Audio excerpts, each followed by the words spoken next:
This is a compilation video of Quickies that were once uploaded to my main channel. I moved them off there since they were cluttering the place up between my main videos. While I have divided each of them up based on anime season, there may be some things from other anime seasons mixed in there, as I may have watched things that were from a prior season during that one. You will find timestamps for each anime talked about in each of these compilations in the description.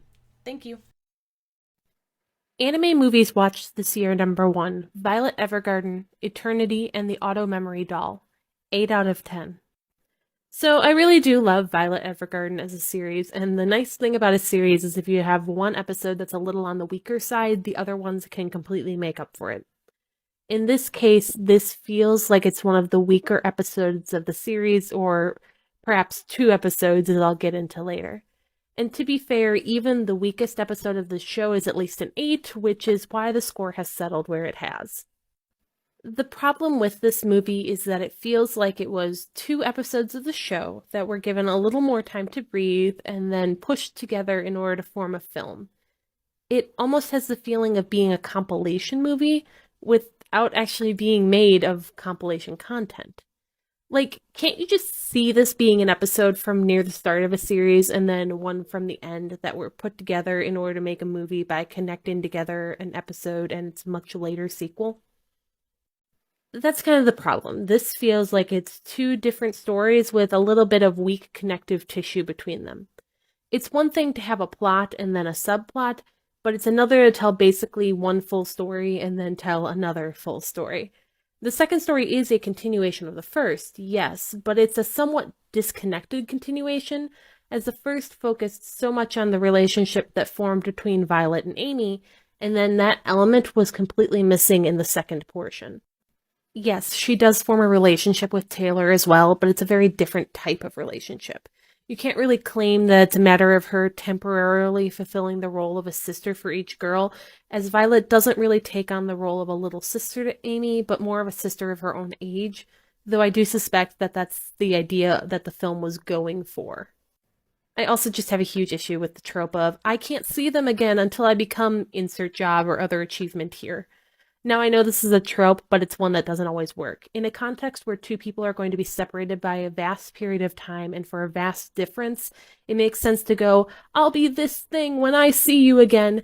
But to have it happen to 2 people who very much want to see each other, and when one of them doesn't even know about this goal the other has as a condition to see them, it doesn't work. And if this character wasn't a child, I would actually say that it's quite selfish. I know I might sound quite down on this movie, but it's only because any good thing I could say about it is really something I already said in the post I made about the series as a whole.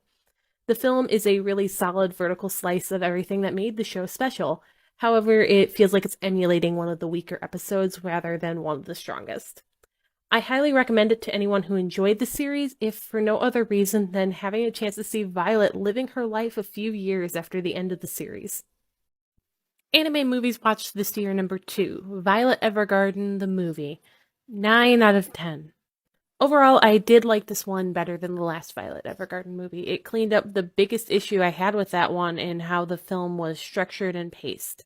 This movie had a lot more to juggle, and it did a lot better, weaving those storylines together perfectly. It also had just about everything that made the show special, along with some breathtaking animation at times.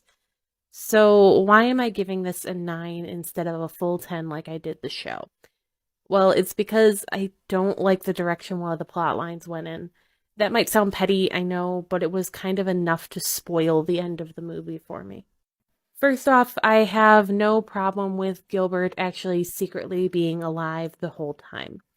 I personally would have preferred if he stayed dead, but if this is the direction we're going in, I'm not angry about it. We never saw the body, etc., etc. However, I don't like that the relationship between him and Violet was made expressly romantic in this movie. Oh, you can try and tell me, oh, they didn't kiss or anything, but the cinematography, the animation, and tone of the story all tell of it being an expressly romantic love between them, and I just don't like it. The relationship in the show always read as much more familial to me, so to see that forced into a romance didn't really work even until like the very last second. In general, I actually just have issues with their relationship being a romantic one at all. If anyone's interested, I would be more than happy to go into detail on that on another post where I have more time. Thankfully, this is all somewhat balanced out by all the other plot lines that are happening in the movie. The modern day plot line is the one that is perhaps the least necessary of all of them, but I didn't mind it. It actually helped to feed into seeing the way that dolls as a job are just something that would eventually become obsolete or exceptionally rare. Early on, I thought the movie was actually going to go with this narrative of progress being bad, given we got that sad, longing shot of the lamplighter staring at the electric lights. But I actually like the way that they took it instead, where it can be sad to see some of the traditions of the past die at times, but progress is something that's important and sometimes far more helpful than we realize. I overall enjoyed this one, it's just that one element holds it back from being a masterpiece for me. I'm grateful that I watched the movie, and I do recommend it to those who like the series, but I don't think I would consider it part of my rewatch of the series if I ever did. Anime movies watched this year number 3, Sailor Moon Eternal Parts 1 and 2, 7 out of 10. After finishing season 3 of Crystal, it only felt right to roll right into the Eternal movies since Netflix had them waiting right there in one tidy package. Personally, I'm quite fond that production committees are deciding that sometimes a movie or movie double feature is a better way to produce an anime of a certain arc of a show due to the way that it's paced. Made in Abyss did this as well and is set to come back with a new season soon. I think it can help a lot in assuring a more tight pacing for a section of an adaptation, and also make it easier to adjust seasons to leave off in a satisfying place, rather than having to leave off in the middle of a larger arc because they needed to adapt a smaller one earlier in the season. For Sailor Moon, though, I don't think this worked perfectly. Sailor Moon arcs are more structured in a way that better works for a show than it does for a film, and you can see this in the way that the pair of movies worked. The second one felt like a nice tight movie pace because it contained most of the final ramp up to the climax and then the climax itself.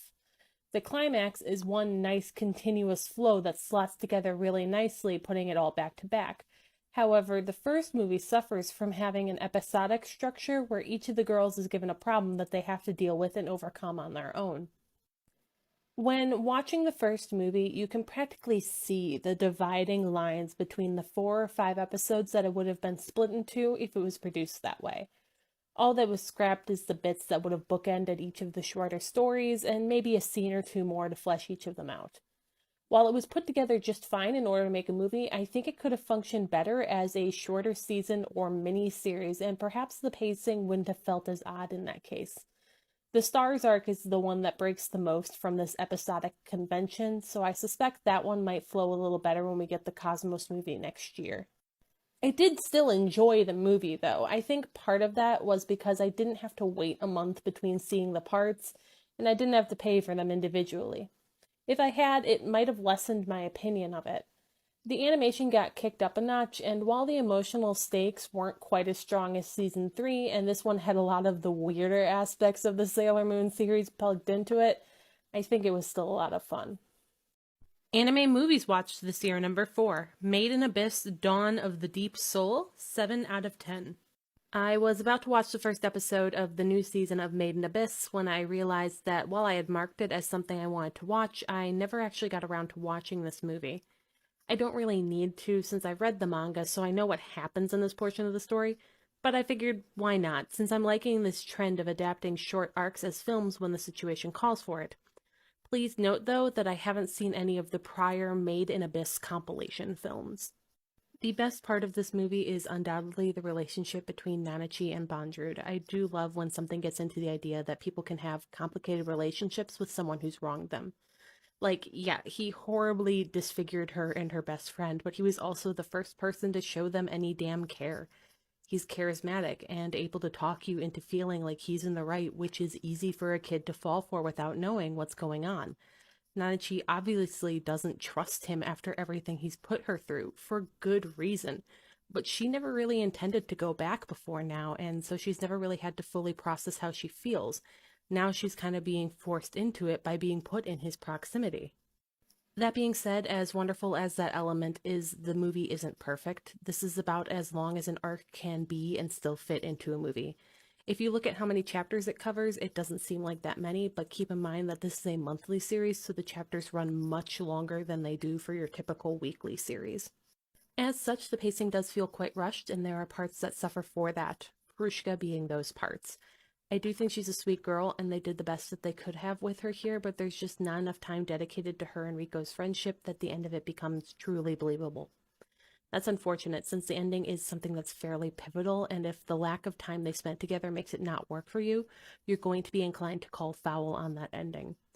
This isn't helped by the fact that watching this back-to-back with the first season does put it in very close proximity to the story of Nanachi and Midi, which makes some of the elements of this arc feel like a tiny bit of a retread.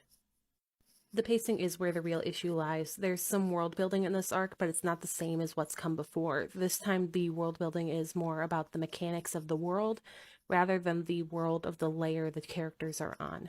The ending is also a little bit rushed and cuts out very suddenly, but I think this can be attributed to the way the source material rolls pretty smoothly into the next arc from here, and there not really being a better way to cut out without giving a tease as to what comes next, especially given that what comes next is something that we're only getting in the next part 2 years on from the movie. Anime movies watched this year number 5, The Deer King, 6 out of 10. The Deer King is a movie that is absolutely gorgeous. You can tell there was some serious Princess Mononoke inspiration going on here. In fact, the deer-like creatures called puika look like they could be practically traced from the elk that Ashitaka rides in that film. The resemblance is astounding, and this film is really wearing its design inspiration on its sleeve, even if it's adapting a book. However, this one has a bit of a dry beginning to it. It lays out the political situation of the world in a way that it feels like we're already supposed to be familiar with it, and we're just getting a quick update to fill in any gaps that we may have missed. We also don't get really any time for our main characters to breathe and settle in for a bit, so it takes a while to feel any sort of connection with them. It's a bit of a pacing problem with this movie, where it feels like some parts are left to languish for far too long, while others are just kind of flown past too quickly. The major problem, I think, is that there is just too much story for a barely 2-hour movie. This feels like it should have been a series or a mini-series instead. It's one part a lone wolf and cub story, one part political game, and one part medical drama. Of those 3, it feels like only one gets fully resolved, and the other is half resolved by a scene at the end of the credits, which I feel was meant to give closure, but just didn't do it for me.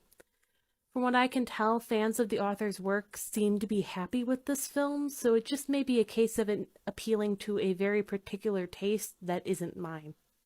The one thing that really annoyed me was the way the disease that drives much of the story is treated simultaneously as being a regular disease that has a natural explanation and a natural cure, but also as some sort of supernatural force at the same time. In fact, the supernatural elements at play here just didn't work for me at all, personally. That being said, while there are elements of the story that don't click perfectly together for me, it's still a decent ride in the moment. The end might not be emotionally fulfilling for everyone is all. I still think it's worth seeing if you can manage to find a screening in your area, but I don't think you need to panic if you can't make it to one either. I'm glad I saw it for the animation alone, but I don't really feel a need to ever watch it again or pick it up for my collection. Anime movies watched this year number 6, Sing a Bit of Harmony, 8 out of 10. For those of you who are unaware, Sing a Bit of Harmony is about Satomi, a young girl that's pretty isolated at school until Shion transfers in and asks Satomi if she's happy. When Satomi can't answer right away, Shion tries to cheer her up right there by singing in the middle of the classroom with everyone watching. A bit weird, until you figure out that Shion is an AI on a test to see if she can blend in with humans that has a bit of a fixation on music, knights in shining armor, and understanding what happiness means, as well as making Satomi happy in the process. Shenanigans ensue. What I loved about this one is that all the characters were fairly likable in their own way. There is one early on that you think it's just going to be the mean, popular girl, but thankfully it doesn't take long to give her a little more depth and bring her around to being not such a jerk. Shion herself is absolutely delightful in most scenes, even if her obliviousness and naive childishness can be a little off-putting at the beginning until you get used to her. What really makes this movie is that there's just a whole bunch of songs and all of them are really catchy and fun. As someone who likes musicals a whole lot, I felt that they were all pretty well placed as well, except for one that kind of undercuts the emotionality of the scene a little. However, if you're not into musicals, this is not going to be a movie for you. It is very much a full-on musical. The way that the songs were incorporated was delightful too. Shion does pretty much all of the singing as the one fixated on music in the group, and all the singing is shown to be happening in universe as well, with the music portion explained to be coming from Shion messing with things like the PA systems or other tech nearby because she's a powerful AI. A lot of movies don't really bother to explain that kind of stuff, so the fact that this one did it not once but multiple times was really refreshing and delightful. Even better yet, in the song where the others sing along, it's also in-universe, with the predictable result of not everyone sounding as perfect as the AI Shion does. It lends a lot of character to that sequence in particular, making the way that that one gets cut off to be all the more shocking. If there was one thing that I could complain about for this one, it's that some of the tech stuff doesn't sit right with me when we're getting into the climax and the end of the movie. Yeah, I know it's a future world where the tech can be however we want it to, but I just wasn't buying it.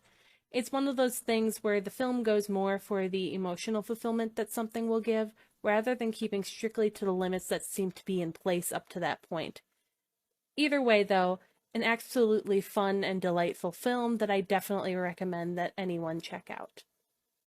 Anime movies watched this year number 7, Jujutsu Kaisen 0, 7 out of 10. The series was also a 7 out of 10. I'm still not entirely sure what it was about Jujutsu Kaisen that made other people lose their minds about it, but made it so it wasn't able to grab me. Sure, it's a beautifully done series, but at the end of the first season, I still wasn't feeling invested. Still, I had heard good things about the movie, so I decided I would give it a shot, and I have to say, I clicked with this one a lot more than I did for the show. Once again, it's a kind of nebulous feeling that I like this better, but I'll try and nail down the specifics. For one, I think that Yuta is just a more interesting and compelling character for me than Yuji is. He really sells more the fish out of water in a new situation, though I am well aware that that's just because Yuji is really doing the whole shonen protagonist thing. I also think it's because Yuta has a more emotional and personal reason for getting involved in all of this, as compared to how Yuji was just kind of in the wrong place at the wrong time, which led to him getting involved. I also think that it helped that this was a more distilled and concentrated version of Jujutsu Kaisen. Being limited to the runtime of a movie meant that while we did have time for side stuff and character building, we had to keep it all going at a good pace so that nothing dragged. The focus remained where the story needed it to. However, that's not to say that this movie wasn't flawed. I find it better than the main series, yes, but only by a little bit. My problem from the main series of the power system still being fairly up in the air with not a lot of nailed down consistency is still there. I'm not saying that every show or movie or anything like that needs to have a hard magic system with very strict rules, but with the way that everyone in Jujutsu Kaisen is able to do something different, the limitations that each character has are kind of obfuscated, aside from a few of them. And I think that's keeping me from getting really invested because I never know when someone's just going to be able to pull out something new that completely changes the playing field. I also found it kind of distracting that in the climax we suddenly had to put focus on characters that hadn't been involved in the events up to that point. Like, I obviously know that they were thrown in there either as Easter eggs for those who had watched the whole anime or because they were a fan favorite character, but it did feel like it was a distraction from the main thrust of the plot, which was a little odd because the movie had done really well at avoiding that up to that point. This movie also confirmed to me that I am never going to fully understand how some people are so into Gojo, but that's a story for another time. Anime movies watched this year number 8, One Piece Film Red, 7 out of 10.